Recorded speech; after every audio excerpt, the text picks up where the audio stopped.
जैन स्वाध्याय में नाउ। अनर्थ दंड। हम्म। तो अनर्थ दंड और ये मृषावाद, इसमें क्या कोई संबंध है? ये दोनों एक ही चीजें क्या है? थोड़ा सा मेरा कंफ्यूजन था, जरा हेल्प करें। जी, अनर्थ दंड का मतलब होता है जो व्यर्थ में हमने कोई भी मन वचन काया का प्रयोग किया, है ना। और वृषावाद का भी यही अर्थ है कि जो व्यर्थ में हमने मन वचन काया का प्रयोग किया। हम्म? तो मृषावाद और अनर्थ दंड एक अर्थों में एक ही है।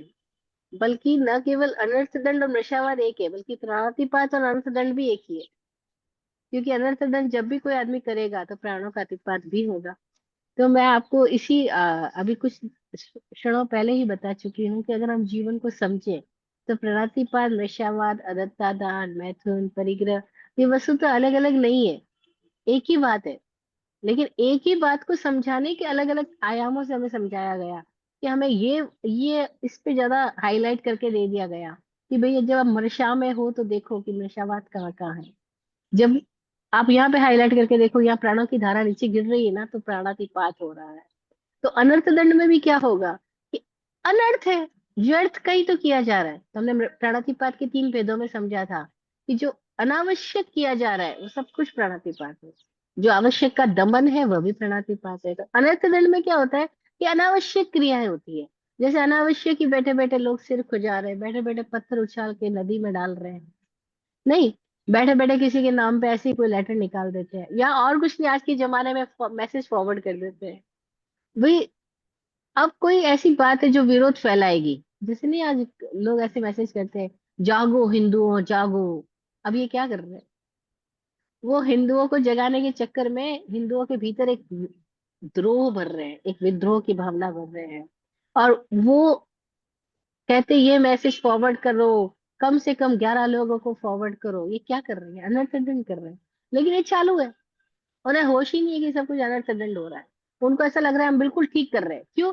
क्योंकि वो एक सिद्धांत के प्रति लगाव में है और उन्हें पता ही नहीं चल रहा कि वो एक वैचारिक मैथुन में जी रहे हैं। तो सारी चीजें एक है। जब हम अनेक आयामों से समझे तो एक ही बात को समझाने के अनेक आयाम हैं। जैसे एक ही बिल्डिंग को देखना हो तो हम अनेक अलग अलग कोनों पे खड़े होकर के देख तो एक ही बिल्डिंग को रहे हैं, लेकिन फिर भी हर कोने से दिखाई देने वाला दृश्य अलग अलग है। तो ऐसे ही ये अनेकांत दर्शन है कि हम एक ही बात को समझाने के अनेक आयाम ले रहे हैं। आदर्श दंड भी उसमें एक आयाम है, मृषावाद भी एक आयाम है, प्रणतिपाद भी एक आयाम है, अदत्ता दान भी एक आयाम है, मैथुन भी एक आयाम है। और आने वाले सेशन में हम परिग्रह को सुनेंगे तो वो भी एक आयाम है। लेकिन वस्तु तो सब बातें एक ही चीज को समझाई जा रही है।